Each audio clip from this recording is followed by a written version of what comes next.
tonight. A disciplinary hearing is underway for a Regina engineer who designed a bridge that collapsed just hours after it opened. Also, a wildfire is already affecting a community in northern Saskatchewan. Plus, air quality from fires is not just an issue for humans. We learn about how the season hurts the horse community as well. This is CBC Saskatchewan News.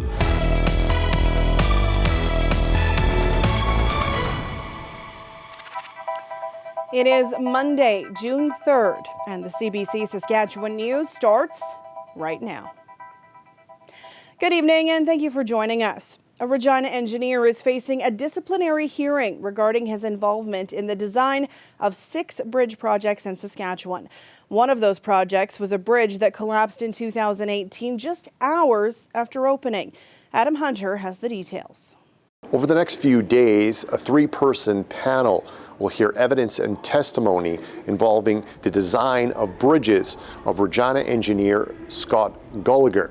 The Association of Professional Engineers and Geoscientists of Saskatchewan alleges that Gulliger broke rules when he designed the Dick Memorial Bridge in the arm of Clayton in 2018. The bridge collapsed just hours after it opened. No one was injured. There are 5 complaints in all against Gulliger. 4 involve the Dick Memorial Bridge. The final complaint involves the design of 5 other bridges in 4 RMs across the province. In 2019, the province's Ministry of Highways put weight restrictions on those 5 bridge projects. At the beginning of the hearing, Gulliger was asked if he was pleading not guilty or guilty to the complaints against him. His lawyer indicated that he was pleading no contest. And after a brief recess, the panel concluded that no contest amounted to a not guilty plea, and the hearing would be proceeding. If the 3-person panel finds Gulliger guilty of committing professional incompetence or professional misconduct, he could face a variety of consequences, including being suspended or expelled from the association or restricted to working under certain conditions. He could also face a $15,000 fine. The hearing will resume on Tuesday afternoon and is expected to last until Friday. Adam Hunter, CBC News, Regina. A 24-hour shelter in Regina's North Central neighborhood will be forced to close if it can't secure more funding and soon. Owasso opened in early 2020 at the beginning of the pandemic. It provides food, warm clothing, and toiletries to people experiencing homelessness. The center is run by the All Nations Hope Network, and it provides help to hundreds of people a day. In the winter, it's a warming shelter as well. But the group says the shelter needs almost $1 million to run at full capacity for another year. And if it doesn't get it, it will close at the end of the month. If that happens, All Nations Hope will continue helping people, but only on weekdays. Over the weekend, the first air quality warning was issued due to wildfire smoke north of La Ronge. When these warnings arrive, people with breathing difficulties are warned to stay indoors. The same goes for farm animals with respiratory issues. Fiona Odlum looks at how wildfire season is hurting the horse community. Cassidy Zrudlo loves giving her horse Jellybean her favorite treat, carrots. But these days, Jellybean needs more than just carrots. She also gets asthma medication. She has equine asthma, also known as heaves, and it's part of her daily struggle. We really have to watch the quality of hay that we're feeding her and make sure that it's, very, very minimal dust. Dust and mold found in hay can trigger asthma attacks in horses with respiratory issues. And most recently, air quality concerns are another big factor. Zudro's main show jumping horse is now permanently scarred from wildfire smoke. Because that horse had never had issues before, and with that smoke last summer, it was just enough to cause a lasting effect for her. So now we have to manage her as well. And more horse owners are having to cope with equine asthma. Probably 70 to 75% of horses will experience at least one asthma episode in their life. But then the horses that have this more chronic, severe form, it would be less than that, but certainly a significant number. Montgomery says managing the horse's environment is key, from reducing dusty and moldy hay to supplementing with medicine like a puffer. And it's basically inhalable steroid, which is also one of the components that's in many of the human puffers. And it specifically has a designed little adapter on it that fits into the left nostril of the horse. Montgomery says she expects to see more horses presenting with equine asthma as air quality declines due to climate change, wildfires, and droughts, but says if properly managed, it's not a career-ending diagnosis. Back at Hampton Hills Farm, Zrudlo says Jellybean is worth the extra care. I wouldn't change how everything happened for the world. She's such a nice horse. Fiona Odlum, CBC News, Regina. The Saskatchewan Indian Gaming Authority, also known as SIGA, has some new details about plans for online gambling in this province. SIGA says it has a deal with the BC Lottery Corporation to develop a gaming website for Saskatchewan residents. The site will include single-game sports betting. It's a fast-growing segment of the market, which Ottawa legalized last year. It will also include the types of games you'd find in a casino. Last month, SIGA told CBC it hopes to launch the new site this fall. A survey out today suggests buying food has become a financial struggle for a growing number of people in this country. Almost a quarter of those who answered the phone poll done for Food Banks Canada said they were eating less than they should because of the cost. Others said they'd gone hungry for the same reason. And food banks say the number of first-time users is on the rise. Jamie Strachan has more. At this Toronto food bank, volunteers fill boxes as fast as they can. A perfect inflationary storm has pushed many Canadians to the edge. Right now, we're seeing the largest number of people relying on our services in our 41-year history. She warns of a very tough summer ahead. And a new Food Banks Canada survey shows why. It indicates about 7 million people reportedly going hungry sometime during the pandemic. In Toronto, she says the need is massive. I think Daily Bread Food Bank reported an increase 100,000 more people per month. North York Harvest is also seeing unprecedented numbers. This is not just a Toronto problem, but one playing out in towns, cities, and communities across Canada, where no one is immune to rising gas, housing, and food prices. In Calgary, when Magic Larby visits a food bank these days, it's as a volunteer. But he knows what it's like to be hungry and desperate. Sometimes it's like, well, what am I going to do? Where am I going to go, right? And what is that next meal going to be like? There is a sense of desperation here, a common story at food banks across the country. We had an economic bit of a slowdown, we had a pandemic on the heels of that, and with changes in the economy, the inflation and things like that, it puts greater pressure on families. Food security experts say the impact of having limited resources to spend on food is felt especially in already marginalized groups. Indigenous communities, many would say that is also the result of generations of colonialism and adverse effects of all of that. Black and racialized households. So that inequality is structured along class, gender, and racial lines. At food banks across Canada, the word is this will be a summer of hunger, with both returning users and first-time clients increasingly depending on them. Jamie Strachan, CBC News, Toronto. As more people look for ways to save money on food, many are turning to gardening. It's become something you can do year-round indoors. We checked in with a Regina man who's created a hydroponic system in his house. So I had just kind of harvested but I left this one here just to show kind of like how big the root system is on these things. I noticed that the price of vegetables has been going up in the grocery store while all food is going up. And I kind of wanted to start, I've always been into gardening outside. I always have a huge garden every year, but I wanted something for the winter. So we eat a lot of lettuce in our house, we do a lot of salads. So I started out with salads and I've kind of graduated to tomatoes, and I've got cucumbers in another system in another room. And so I wanted to save money that way. And so far it's really nice. Like in January, I was walking downstairs and just sipping off some lettuce. For Taco Tuesday, this is where we got all our lettuce from. I actually haven't even bought any since I've been able to have this. So it's been good that way. It's a closed system that I have. So I fill the reservoir. I check the levels of my nutrients about once a week. And I don't really pay a lot for it once it's actually all set up. The initial part was the initial setup, but after that it's pretty self-sustaining. It doesn't cost me much at all. So I think the savings are pretty significant. The grow light that I use is a LED, so it really doesn't take up much power at all. I've started researching how to kind of run solar panels just to run my grow table stuff. I think that'd be awesome.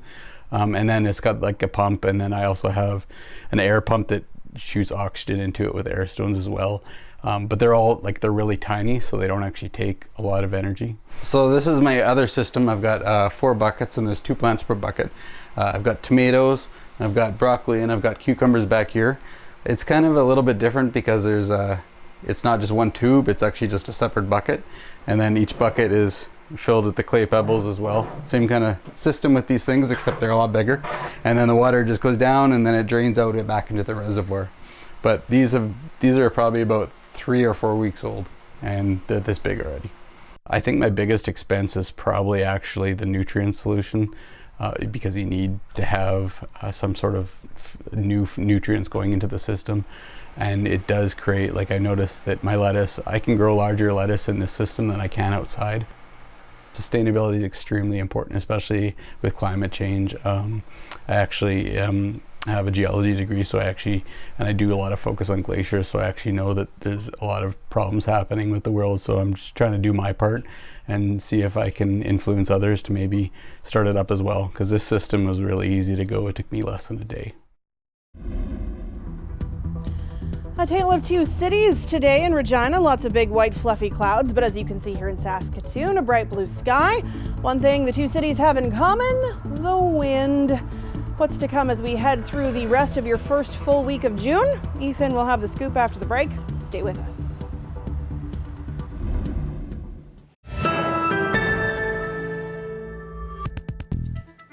The federal banking regulator sent mystery shoppers to branches of Canada's big banks to see how they sell their products and services. They found that racialized and Indigenous customers are more often pitched inappropriate products. The undercover survey was prompted in part by a Go Public investigation into high-pressure sales tactics. Erica Johnson explains. It started when these 3 TD Bank employees told Go Public they had to upsell customers to meet sales targets and keep their jobs. Customers deserve to know what's being done to them at their institution. Soon, more than 3,000 current and former employees from all the big banks had written, describing a high-pressure sales culture. The banking regulator promised to conduct a mystery shopper survey, the first of its kind in Canada. It sent people posing as customers into more than 700 branches across the country. A key finding, 32% of secret shoppers who identified as visible minority or Indigenous were pitched overdraft protection with monthly fees and accrued interest, almost double other shoppers. 13% were offered credit card balance protection insurance, which often doesn't pay out, much higher than other shoppers. They're making this assumption that Black, racialized, and Indigenous people are more likely to default or overextend themselves. Shoppers also reported a big push on premium credit cards with higher fees that typically require a minimum income. But in 80% of cases, customers were not asked about their income. Banks are going to push people to the highest cost items, even if they don't need it, because they make more profits that way. The regulator says more can be done by banks to protect customers from concerning sales practices, like ensuring frontline staff are effectively trained. We should actually be thinking about, why is it that there is so much pressure for them to sell?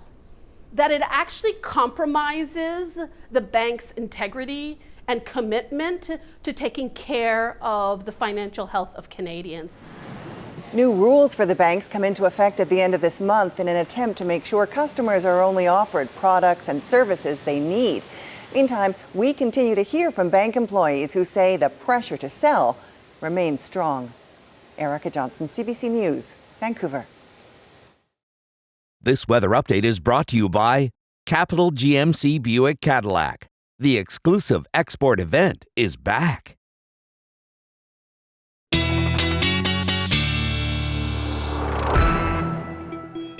And Ethan Williams joins me now with a look at your forecast. And with the drier weather, The fire situation in the province is really starting to pick up. Yeah, that's right, Sam. It has been dry. And on Friday, we told you about some fires in the north. There's one in particular that's really grown and is very close to one northern community. This is the fire that's burning uncontrolled on the shores of McCaffrey Lake, just south of Stanley Mission. It started on Friday afternoon and is now about 3 kilometers from the community. It's actually forced the closure of the highway into Stanley Mission over the weekend. Yesterday, the highway did reopen, and the Lac La Ronge Indian Band said the fire hadn't grown too much. Numerous agencies and organizations are helping to fight this blaze and put fire retardant measures in place. And there is also concern about fire reaching a water control structure operated by the Water Security Agency. The WSA is going to be inspecting it and put out some sprinklers there as well. Now, that fire, according to the Lac La Ronge Indian Band, as of yesterday was about 3,900 hectares. And you can see it on our map here just north of La Ronge. There is another fire that's popped up, according to the Public Safety Agency. This one is just north of Kenora near Yorkton. 2 other fires, though, contained, one near in the Buffalo Narrows area and then one also up near Uranium City as well. And the risk still exists for much of the province. They're under high risk, according to the SPSA, of fires starting, including that area where the fire is now. Even if you're under a moderate risk, there's still a chance that fires could start. And an air quality advisory also still in place for the La Ronge, as well as the Narrow Hills Provincial Park and Prince Albert National Park area. Now, the good news is, even though there's no precipitation expected for that area for the next few days, the winds are staying down, which will likely keep that smoke and fire mostly at bay, or at least it won't be fueling it. Across the province right now, not too bad of a day for much of us, sitting near 20 degrees. That northeast part of the province up in Collins Bay, finally getting close to 20 degrees. Frost is possible this evening in places like Prince Albert over toward Hudson Bay and down to Yorkton, same area as last week. There's no advisory in place for that, but it is possible. But the coolest part of the province, interestingly enough, the southwest corner. Maple Creek only at 12 degrees, Coronach down in South Central only at 9. And here's why. A low pressure system bringing some rain to the southwestern part of the province. There's some thunderstorms possibly embedded in this as well. These will continue through the night, and we are also looking at some severe thunderstorms in portions of Alberta too. Now, this starts to move through the night, and through the day tomorrow we still could see some spotty showers. No precipitation for the Churchill region, but by Wednesday all of us start to clear out, and into Thursday is when we'll likely see the next chance of rain. In the southwest corner, we're looking at close to 15 millimeters possibly in Val-Marie, places like Shaunavon, East End through the night tonight with this system. Locally higher in thunderstorms, which are possible as well. Now, through the next few days, we're going to notice this nice big ridge of high pressure stick with us. This is this system that's been basically blocking everything in place for us. Nice clear days, mostly calm conditions, and that is going to stick around as we get into the middle of the week. And as you can see here on our forecast for Regina for the next few days, we will see some increasing cloudiness, but temperatures will be fair for the most part. Overnight lows getting close to 10 degrees and even over that. And then we get into the end of the week and a real nice Friday and Saturday with some temperatures above normal for this time of year. In Saskatoon, a couple of nice days. And then a rainy pattern starting for the central part of the province. We're looking at chances of rain over the next couple of days, close to between 40 and 60%, and then possibly some heavier showers as we head through the weekend. So, Sam, temperatures will be warming up, it looks like, but we will be getting some rain, but it's needed for that part of the province, so probably not too bad. Celebrating those overnight lows. That's right. Nice and warm now, hey? Yes, thanks, Ethan. You're welcome. Well, those of you in need of fuel will probably groan when you hear this. We hit a new milestone in Saskatchewan today. We've cleared $2 a litre. Some pumps in Regina and Saskatoon are charging $2.06.9 a litre for regular unleaded. This follows a price jump just last week. If you are looking for blame, last week Gas Buddy pointed to higher demand than supply after the pandemic and Russia's war in Ukraine. We'll be back after the break.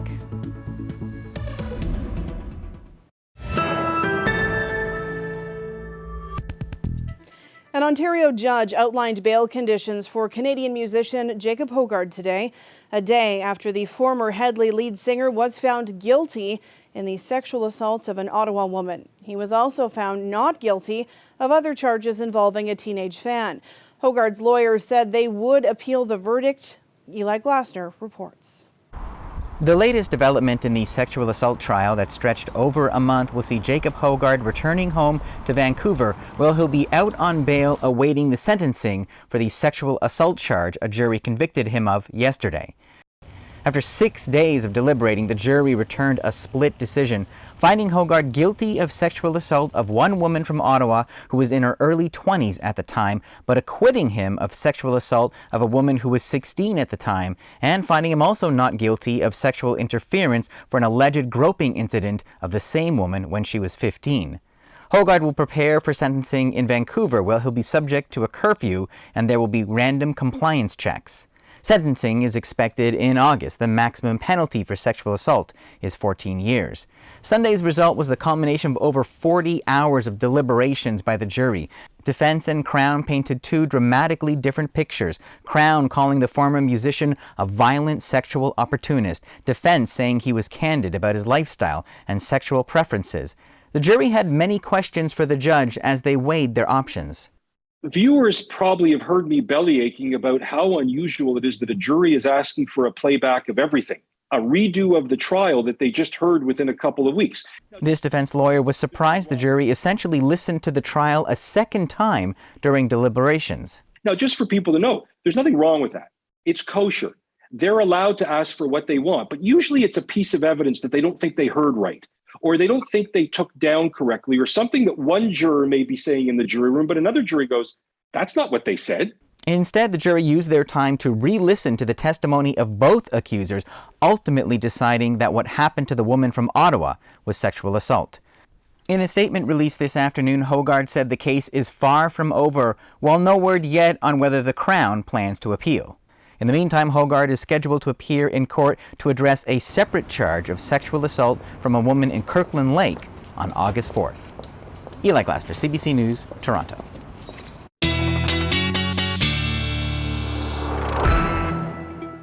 And Ethan is back with one last look at tonight's weather. And some cloudiness building in Regina this evening. Sam will be at 11 degrees at midnight. East winds down to about 20 kilometers an hour. We will see some sunny breaks tomorrow morning, though. Around 8 a.m. we'll warm up a few degrees to 14. Winds will stay about the same where they are. And then as we head into the afternoon to the noon hour, those clouds will stick around, though, as we rise up to about 18 degrees, to get just over 20 degrees for our daytime high. In Saskatoon, we're looking at 11 degrees at midnight. Partly cloudy skies. By the time we get to tomorrow morning, we'll see those clouds clear somewhat. East winds around 20 kilometers an hour. And then as we head back toward the noon hour, Sam, we do see some clouds build back in, but not too bad of a day. We'll be sitting around 20 degrees. All right. Thanks, Ethan. You're welcome. And before we leave you, a story to put a smile on your face. Today, 11-year-old Ashley Rogalski from Saskatoon donated more than $6,600 to Creative Kids Saskatchewan. It was just a fun activity during COVID. And I just wanted to make a stuffy that represented friendship and give the world a bit of hope during the dark times of COVID.